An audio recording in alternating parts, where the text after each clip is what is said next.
Hey everybody, welcome back to the channel. For today's video, we're going to be taking a look at a radio interview that Pierre just did about 2-3 days ago. Now this interview kind of flew under my radar. I wasn't aware that this had happened, but when I was checking the comments from the previous video, I came across this comment.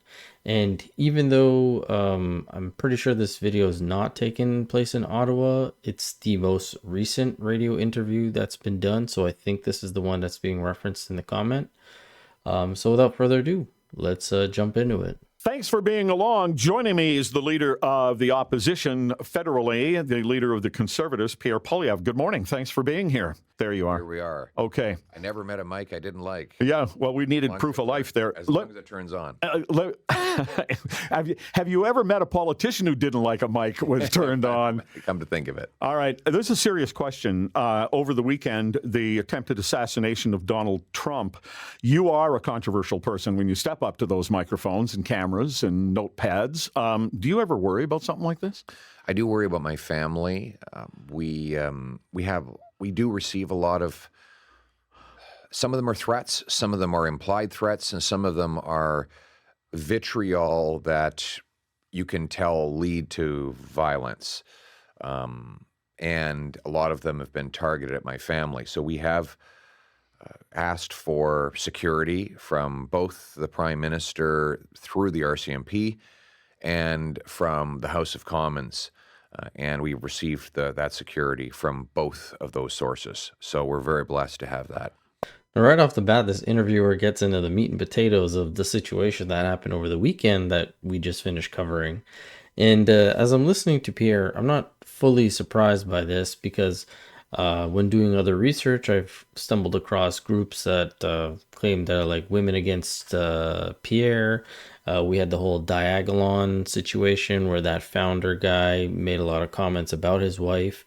Family members and spouses, significant others, it's kind of murky areas. You don't really want them to be targeted. You yourself as a politician and a member of the public, I can get you're going to be targeted regardless of how good or bad you are.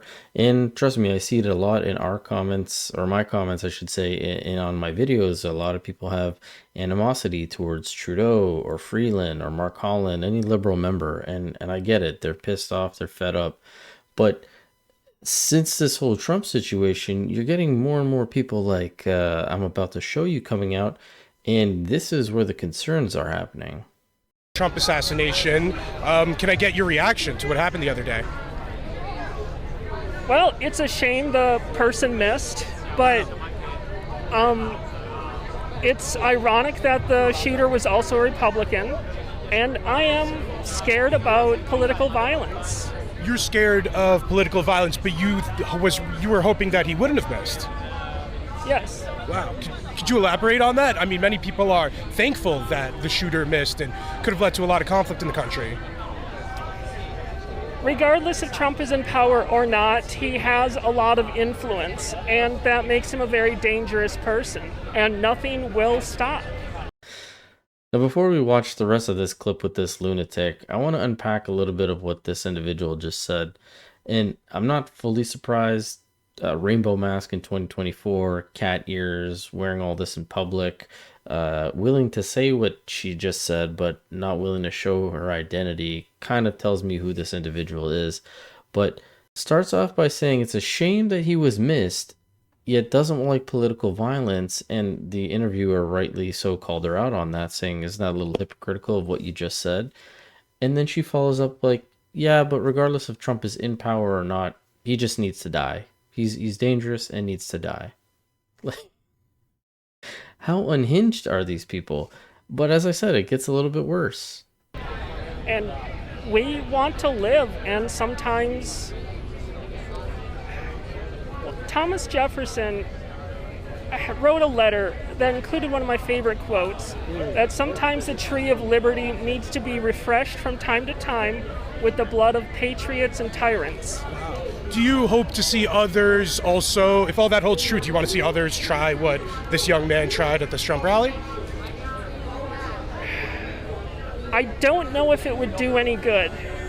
Okay, interesting, yeah. I see you have a crossbow over here. Can you tell me a little bit more about it and why you decided to bring it here? You have I don't know what it is. It looks like a crossbow. Yeah, it's a pistol crossbow. I don't like firearms. This is a much safer alternative, and it's used only for personal defense as an absolute last resort. Wow. I hope I never have to use it. Why did you feel compelled to bring it here? Do you feel unsafe? Very much so. I'm absolutely terrified to be here.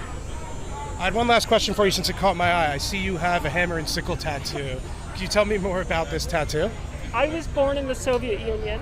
I was brought here when I was a little kid, but it's just a symbolism of where I came from. No, I do not support Russia.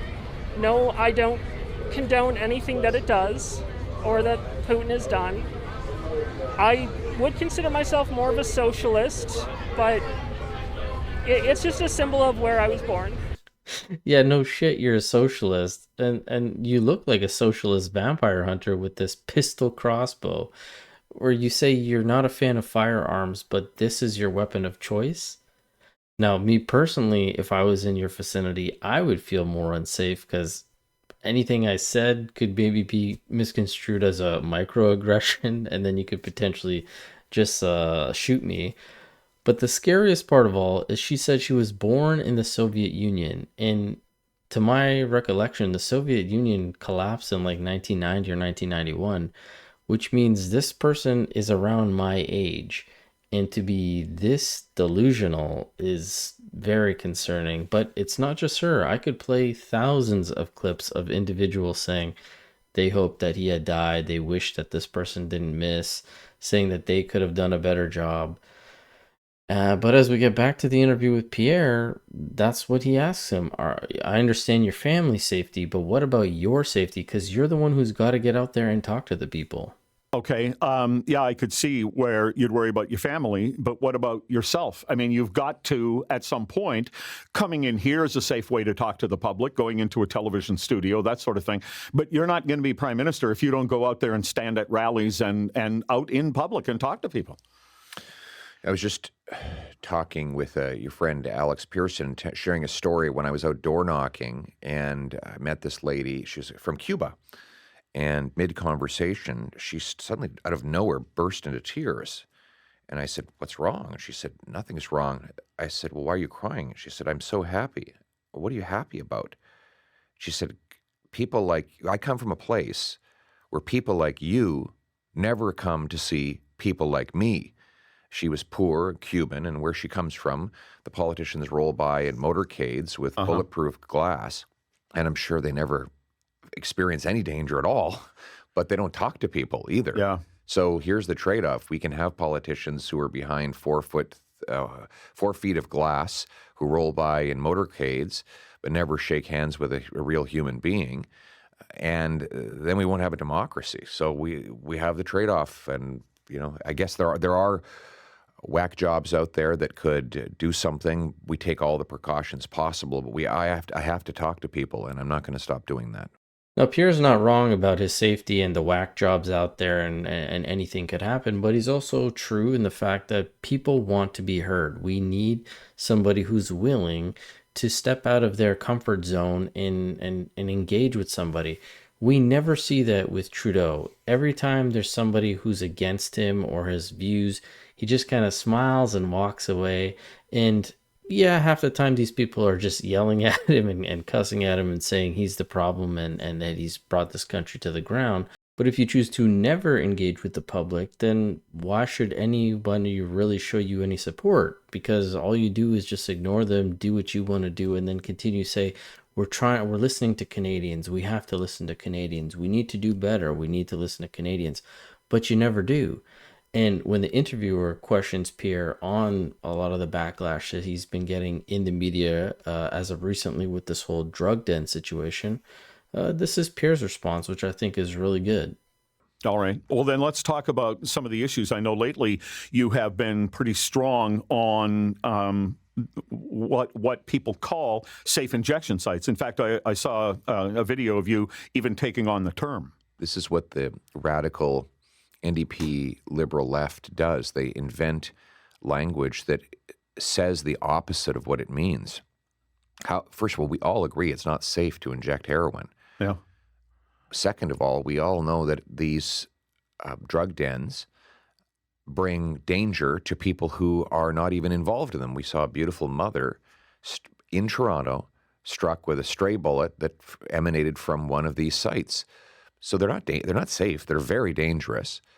And it's like they call it safe supply. They're using your tax dollars to give out heroin grade opioids.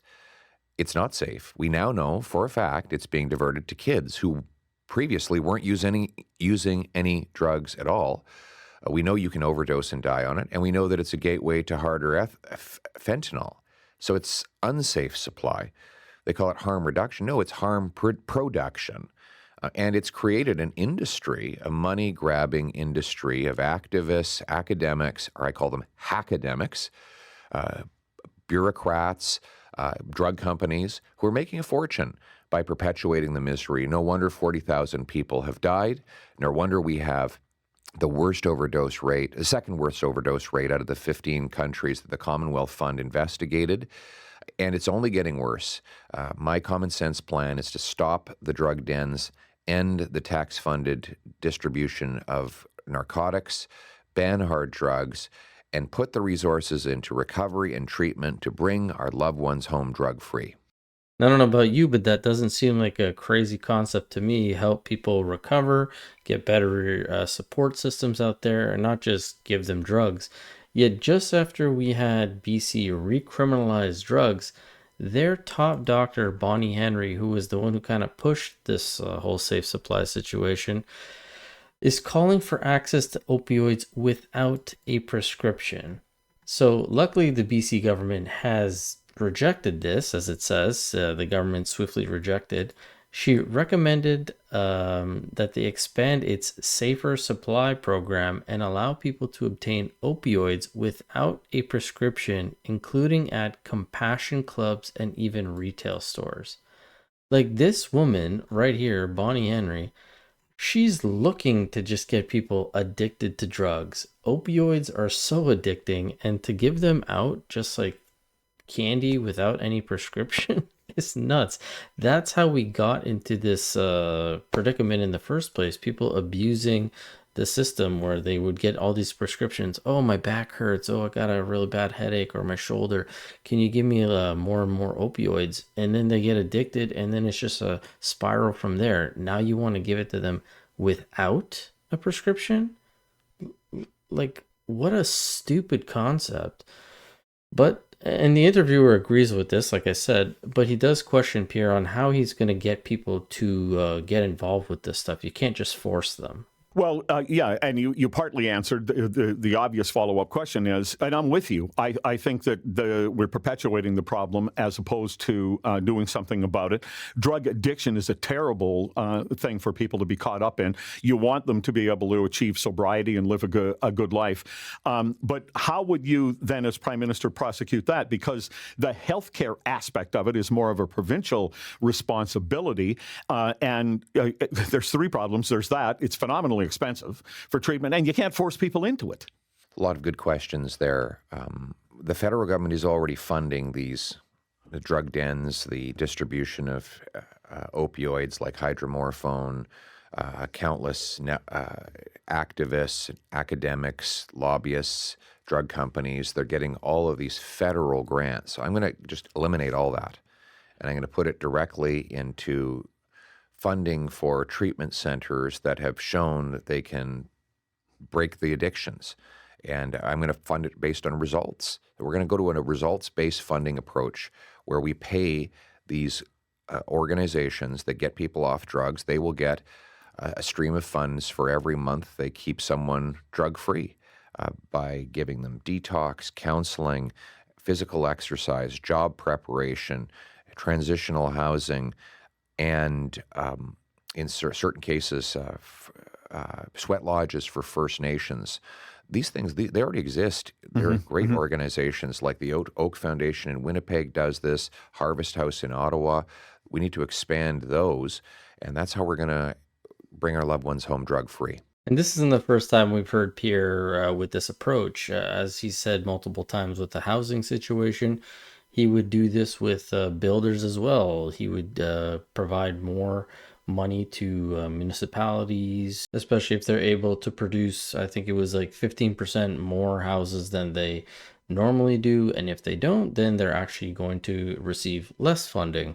And it sounds like he would take the same approach with here. If you can prove that you're actually going to be helping people and benefiting, then sure, we'll give you as much money as you need. But if you're just taking the money and you're not actually helping anybody, then what's the point? And you see this a lot in the States where they've been spending like over $250 million a year, especially in Los Angeles, on the homelessness situation. And it's even more rampant than ever. There's no change in it. People are just putting this money in their pocket and saying, we're helping, but they're not. And speaking of money in the pocket, the interviewer then talks about the carbon tax that we all just received. I think it was on the 15th. And I'm not going to play that part because Pierre just basically says, you've already lost it. If you went to go fill up your car and all that stuff, that money you just received is already gone, which is true. You fill up a tank or you just go buy groceries and that's all gone. But the next part is about the NATO summit and the 2% on the defense. And this is what Pierre had to say for that. Something that has just been in the news recently is, and this has gone through not just Liberal but Conservative governments as well in Canada, where we are accused as a nation of not pulling our weight on defense, not coming up with the 2% of our GDP for defense spending. Is that a reasonable number, and would you change that? I want to start by talking about how I'm going to run the government. One, I'm not going to judge my success on a policy based on how expensive I can be on that policy. I don't care how worthy the objective is, whether it's curing cancer or rebuilding the military. We shouldn't judge our success based on how big the budget is. We should judge it based on what we do with the money, what we achieve with the money. So, for example, we had probably the biggest pound-for-pound contribution to destroying the Taliban terrorists after they attacked the Twin Towers on 9/11, but we didn't hit 2% at the time. How did we have such a great contribution? We spent our money wisely. When we bought heavy aircraft and helicopters, we bought it off the shelf at the lowest price, always on time, on budget. So our troops got the best equipment at the best price. Now, Trudeau, for example, canceled F-35s and then changed his mind 7 years later and bought them. Well, that cost us billions of dollars. Well, that contributed towards our 2%. So if he just botched it another 10 times and blew, another $40 billion, he could hit the 2%. It would do absolutely nothing for anybody's security. All this to say, we shouldn't judge the success of our military by how much money we push out, but rather by what we do with it. There will be more funding for the military when I'm Prime Minister. I'm going to cut foreign aid to dictators, terrorists, and multinational bureaucracies. I'm going to end the botched procurements. I'm going to cut back office bureaucracy. I'm going to put all of that into the front lines. And I believe when the Americans see how much stronger we are in fighting to defend North American security, the political pressure at NATO and elsewhere will lift as it did under the previous Conservative government. Pierre Poilievre, thanks for being here. We've got a long way to go before an election, I'm sure. Thanks for being here. Too long, unfortunately. The sooner the better. Thanks very much. Bring it home.